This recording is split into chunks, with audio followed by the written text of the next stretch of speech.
Bonjour à tous et bienvenue sur Griffus TCG, je suis très content de vous retrouver. Si vous êtes venu sur cette vidéo, c'est certainement parce que vous vous demandez, mais finalement, comment reconnaître une vraie carte enchantée Lorcana ou un faux booster Pokémon? Eh ben vous êtes sur la bonne vidéo car nous allons voir ça tout de suite après le générique.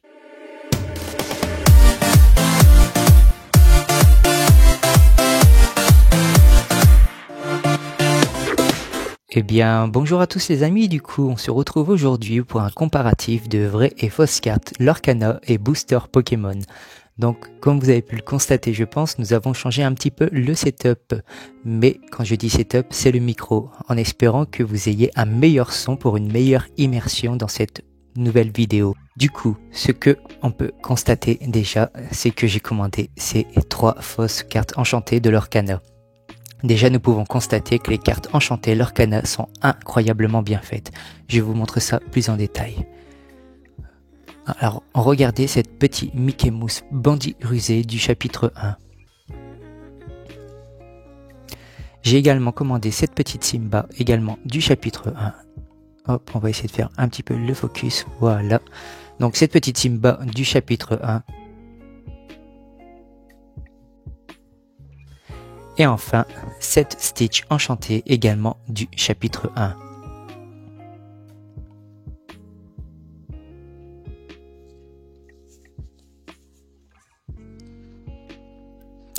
Alors comment reconnaître une carte enchantée fake, me diriez-vous? Eh bien c'est dans cette vidéo que nous allons déterminer si une carte est vraie ou fausse.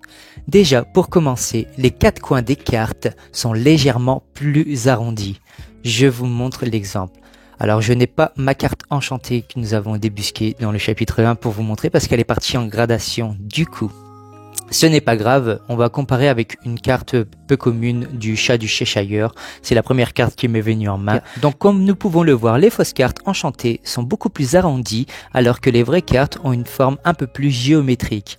Donc c'est vraiment le premier point qui peut nous mettre sur la piste des fausses cartes.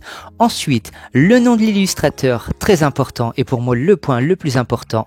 Sur les fausses cartes enchantées, le nom de l'illustrateur est brillant, alors que sur les vraies enchantées, le nom n'apparaît pas en surbrillance. Et regardez, voyez-vous, le nom de l'illustrateur ainsi que le numéro de la carte apparaît en surbrillance et sur les vrais enchantés, ce n'est pas en surbrillance.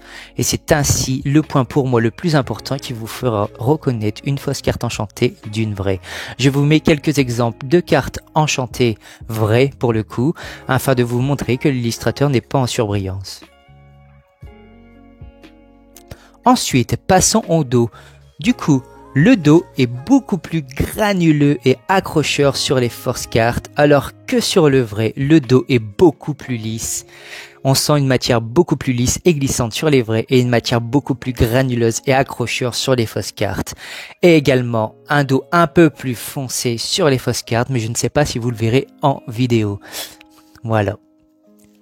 Très bien, maintenant que nous avons vu pour Lorcana, passons au faux booster Pokémon. Et pour le coup, je nous ai déniché une petite pépite, les faux boosters. Une série que j'adore et que nous adorons tous, Évolution Céleste. Alors, parmi ces 5 boosters, essayez de deviner lesquels sont faux, lequel est vrai. Alors il y a un vrai, et déjà on voit une nette différence. Et oui, vous avez raison, le dernier booster est bien le vrai. Et du coup, pour Pokémon, on voit directement une nette différence de couleur entre les faux boosters qui sont beaucoup plus clairs que les vrais. Regardez-moi cette dinguerie. C'est quand même flagrant. Je vais vous prendre le même booster pour que vous voyez un peu mieux. Voilà la différence de couleur, c'est vraiment juste improbable. Vous ne pouvez pas vous tromper sur la différence de couleur. Ensuite, les faux boosters sont fermés avec un point de colle, vous voyez. On va essayer d'en ouvrir un. C'est simplement un bête point de colle en fait qui vient le... Ouais, vous voyez, c'est beaucoup plus dur à ouvrir. C'est même limite impossible à ouvrir, voilà. Sans complètement le déchirer. Et on sent déjà aussi à la matière que... Voilà, il faut complètement le déchirer pour pouvoir l'ouvrir. Donc je vous disais, les faux boosters sont fermés avec un point de colle, alors que les vrais boosters sont scellés mécaniquement par une machine qui vient chauffer le booster, d'où le marquage en petites dents que ne retrouve pas sur les faux boosters. Voyez cette différence de scellage, voilà. Donc vrai booster, le marquage fermé mécaniquement avec les petites dents, quant au faux booster, fermé avec le fameux point de colle et où c'est quasiment impossible à ouvrir. Ensuite, on constate plusieurs différences entre les deux boosters au dos du booster. Je vous montre ça tout de suite. Alors, déjà, la première différence est le titre. Sur les faux boosters, nous avons puissance dynamique à l'horizon, alors que sur les vrais, c'est des forces dynamiques à l'horizon. Donc déjà, rien que cette petite différence peut vous mettre la puce à l'oreille. Ensuite, l'écriture est beaucoup plus grossière sur le faux booster. Je vous laisse faire votre petit avis. Et ensuite, la dernière différence est l'indication, oui, du coup, du risque d'étouffement qu'on retrouve sur tous les vrais boosters. Donc évidemment, qui dit plastique dit risque d'étouffement pour les enfants de moins de 3 ans dont on retrouve le logo sur les boosters, les vrais boosters de Pokémon et aucun sur les boosters, les faux boosters Pokémon. Donc sur tous les vrais boosters Pokémon, vous retrouverez toujours ce petit logo. Allez, pour le fun, je sais que vous en mourrez d'envie. On va s'ouvrir les faux boosters Évolution Céleste pour quand même regarder ce qui se trouve à l'intérieur. Alors déjà, voyez, ça, c'est pas normal. Il peut arriver que dans le vrai Pokémon, on ait des cartes à l'envers, mais oh là là, mon Dieu. Alors, Grelasson. Déjà, on voit la qualité, la texture de la carte, elle est dégueulasse. Seracroll, roulant du Dragon à gros point final. Lupio. Et elles sont mal cadrées, c'est horrible. Ursa King. Et on commence avec une Suicune V qui se trouve comme ça en plein milieu, sans aucune brillance. L'arrière, on voit tout de suite que c'est du fake, hein, clairement. Et enfin voilà, et une pseudo reverse. Ils ont réussi quand même à faire pire que The Pokémon Company au niveau du cadrage. Enfin une catastrophe. Allez, on va s'ouvrir un autre fake booster. Hop. Alors là pour l'ouvrir c'est une catastrophe. Oh, mon Dieu, mon Dieu, mon Dieu. Hop là. Allez. Bon, évidemment, je n'incite personne à acheter ce genre de booster, même pour des enfants, parce qu'après, ça se retrouve sur le marché, ça pullule. Bon, bah là, on se retrouve carrément avec un Philali VMAX, plus un Pyrex en tout début de booster, une énergie, ils se sont mis à faire des énergies, et puis là, on a un Leviator VMAX, et puis encore une énergie, et un Décéliandre. Enfin, 4 ultra rares dans un même booster, vous ne retrouverez jamais ça dans les vrais boosters Pokémon, bien évidemment. Allez.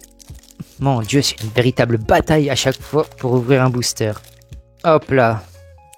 Et allez, on est reparti avec une reverse en début de carte. Hop. Bah là, on n'a même pas d'ultra, au moins.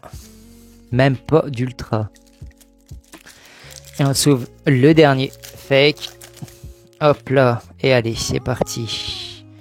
Et là, on se retrouve avec un Décéliandre une nouvelle fois, une énergie, un Tengalis, un Grenipio, une autre énergie, et un Granivol 1000 points. Et non mais, oh, mon Dieu. Bon ben, vous voyez, hein, j'ai même pas besoin de vous montrer la texture des cartes, est juste ignoble.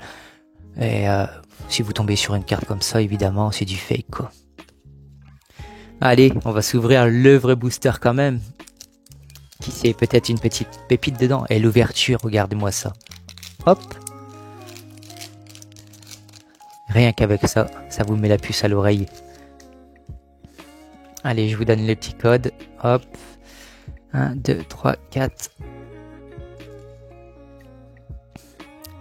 Allez, c'est parti avec une énergie. Némélios. Rouleau du dragon. Accro. Point final. Ursaring. Soloshi.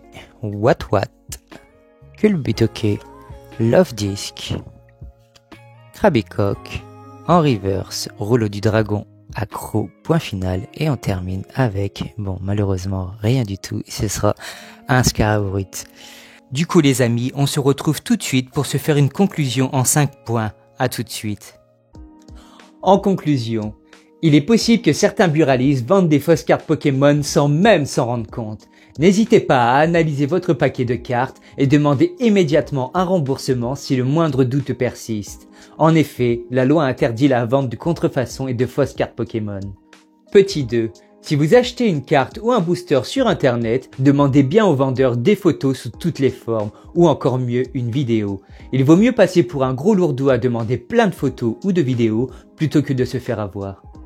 Petit 3. Si le vendeur est hésitant à vous faire d'autres photos supplémentaires ou vous presse en prétextant qu'un autre acheteur est intéressé par la carte, passez votre chemin, vous aurez une autre chance de trouver votre bien.